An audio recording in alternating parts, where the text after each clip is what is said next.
Hey, welcome back. It's Coach O'Connor again, finishing up my series on how you can do better at tryouts. So I covered a lot of stuff in my other videos, hitting, bunting, fielding, throwing, catching, playing catcher. If you haven't checked them out, go back, take a look at them. There's a lot of good stuff in there that's going to help you do better at tryouts. So the last thing I want to talk to you guys about is pitching, underhand pitching, windmill, fast pitch pitching, whatever you want to call it.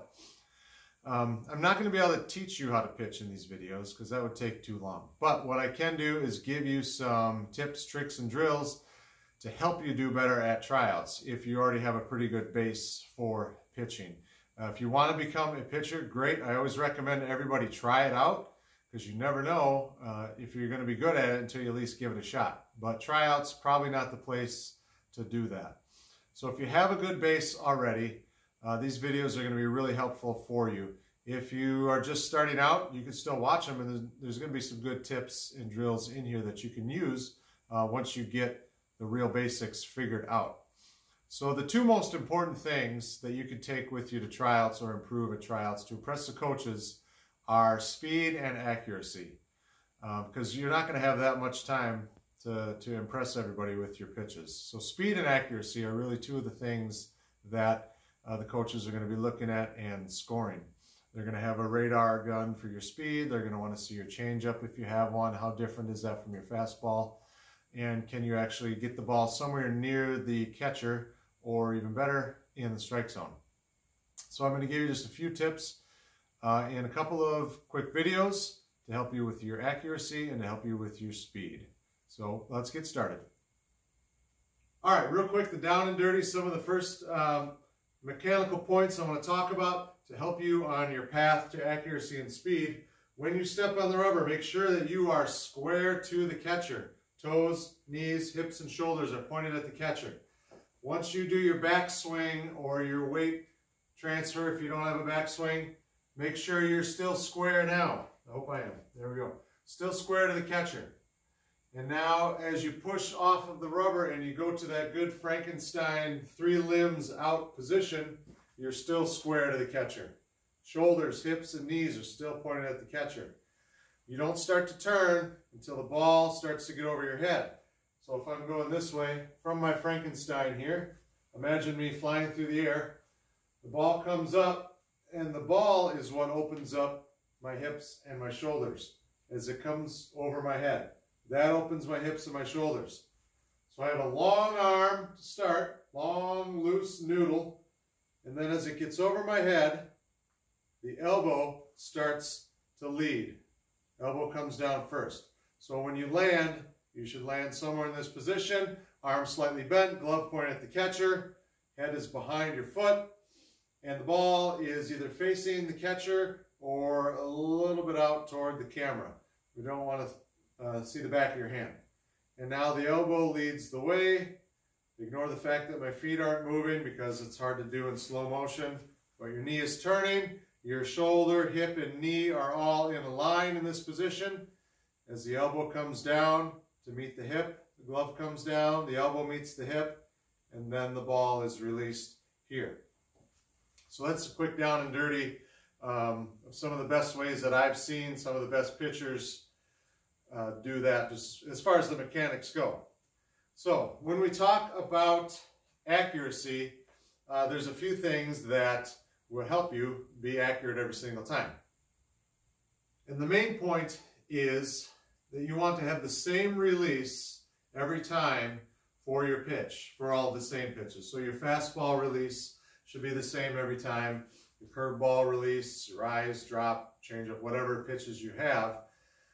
The release for that pitch needs to be the same every time to help you be accurate.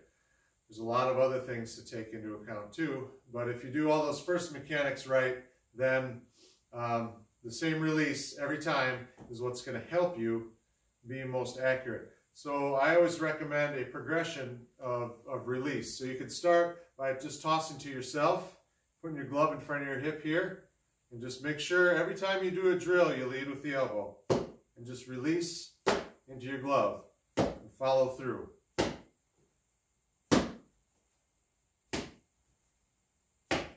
Every time. Then as you get better at that, you can back up to here, to what I call a quarter circle position. Do the same thing. Pick up your foot a little bit, lead with the elbow, throw it in your glove. Can't believe I haven't missed my glove yet. And then into a half circle. So the half circle, you're starting squared off to the catcher or your target. This one's a little trickier to do to yourself, but you can use a net or you can use your glove. Start out here, and now you're going to use your glove to throw the ball up in the air, because a good high glove is important to stand you up, get you out of the sprinter position when you're pushing off the rubber. High glove and a high glove knee help you stand up straight. So the glove throws the ball up in the air, you go around, lead with the elbow, and release into your glove or into the net. So that's the half circle. And then a full circle, starting with both hands down here, and you're going to start open, square to your target, go up with both hands, come around, open, lead with the elbow again, and release. So I call it a circle progression or release progression, where you're going to do, you could start with just flicking the wrist and the elbow here, go up to a quarter circle, half circle, and then a full circle. So you can do 10, 15, 20 of each of those for each pitch into your glove or into a net, and that's going to really help you feel the same release. Every time it's going to help with your accuracy. Another good drill for accuracy and feeling the good release point is the double pitch. So you take two balls, you can start with both of them in your glove if your hands are big enough, or you can keep one in your hand, one in your glove, and you need a net or a catcher for this. And all you're going to do is pitch, throw a pitch, and try to feel what you're doing while you're doing it, because you're immediately going to grab the second ball and you're going to pitch again. And if you did everything great the first time, then just repeat it the second time. If you made a mistake, then you can correct it immediately with the second pitch. So you're not going to take any time in between pitches. You're going to throw one, feel what you're doing while you're doing it, feel if you did it right or if you did it wrong, and then throw another pitch immediately, either repeating what you did or fixing it if you did something wrong. So those are just a few quick things that you can do to really help out your accuracy at tryouts and impress the coaches with your pitching. Let me know if there's something else that you want to see. If you're having troubles with your accuracy, I can address it specifically for you. Make sure you subscribe, check out the older videos, and keep your eyes out for a couple more pitching videos.